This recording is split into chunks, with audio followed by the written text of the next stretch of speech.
Para bapak dan ibu dan saudara-saudara sekalian yang kami cintai dalam Yesus Kristus, Lukas bukan orang Yahudi. Kemungkinan dia sebenarnya berdarah Yunani. Dan dia mengikuti Kristus karena mendengar ajaran dari Paulus.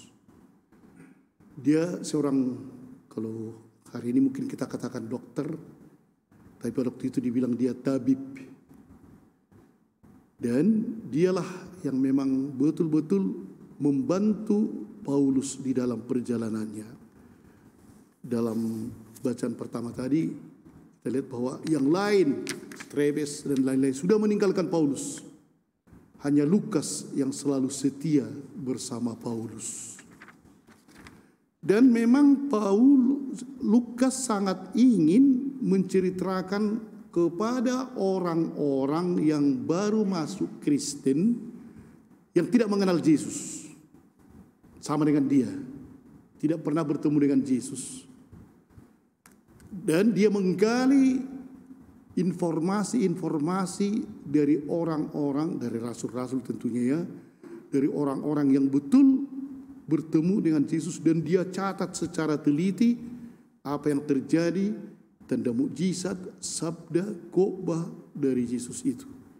Dan dalam tradisi ada sesuatu yang menarik. Kalau memang sebentar lagi Natal ya,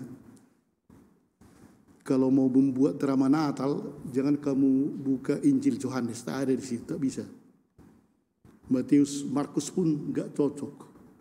Tapi kalau membuat drama Natal, bacalah Injil Lukas. Wow, di situ betul bisa diceritakan secara mendetail berlahirnya, pergi ke Mesir, dan juga datang malaikat Gabriel. Luar biasa kalau dalam Lukas. Di situ semua ada gembala dan seterusnya.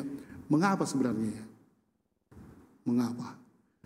Kalau menurut tradisi, rupanya Lukas bertemu dengan Bunda Maria. Memang waktu itu Bunda Maria masih hidup ya. Dan dia betul-betul menggali dari Bunda Maria bagaimanakah sebenarnya pengalamannya dalam menerima malaikat Gabriel dan melahirkan. Dicatatnya semua. Karena itu kalau kita lihat betul Lukas dalam Natal itu atau kelahiran sangat jelas dan sangat detail.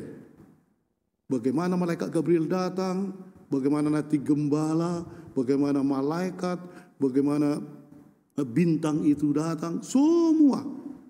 Karena memang dia rupanya dalam tradisi itu diakui berbicara dengan Bunda Maria.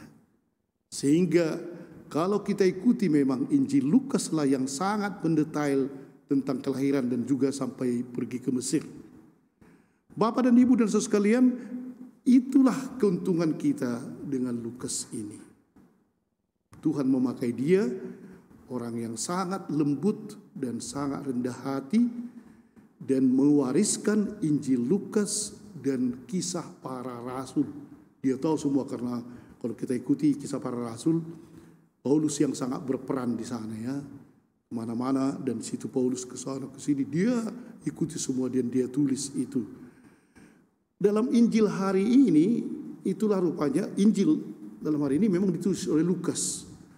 Dan sesudah dia renungkan dan dengar-dengar dari 70 orang yang diutus oleh Yesus, dia tangkap itu bahwa kalau mau mengikuti Yesus, harus betul lepas, bebas, tidak melekat pada apa yang duniawi dan mempercayakan seluruhnya kepada Tuhan. Dan dia mengatakan ini, dia terus menonjolkan kalimat itu. Aku mengutus kamu seperti anak domba di tengah-tengah serigala. Dan dia mengalami itu dengan Paulus. Paulus dipenjarakan, dia menunggu dia diadili, hampir dibunuh dan semuanya ya. Waktu Paulus lagi melawan Datu atau dukun itu kan, di situ dia yang sampai buta dukun itu perlawanan mereka kan, tenaga setan dan tenaga dari Roh Kudus. Di situ dia catat itu semua dan rupanya memang seperti anak domba masuk ke, ngeri juga lah kan, sarang serigala.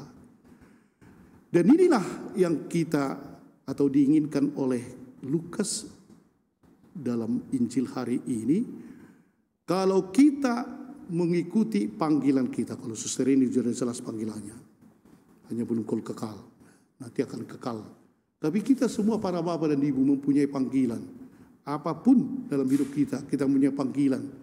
Anak-anak sekolah kita sudah gembira karena sudah mulai ada tatap muka anak SMP, minggu depan anak SMA, walaupun terbatas. Tapi itulah salah satu tugas atau panggilan dari pelajar, dari orang tua, yaitu bahwa kalau kita mau mengikuti Yesus betul-betul lepas bebas, tidak boleh terikat kepada keinginan diri kita, keinginan pribadi.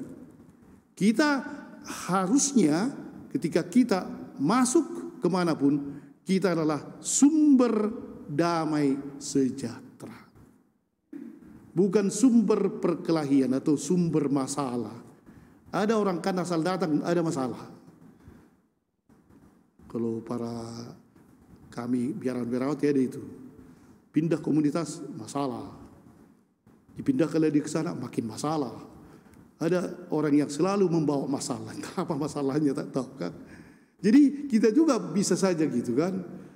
Di rumah asal datang, mungkin anak si bungsu asal datang dia ke rumah masalah.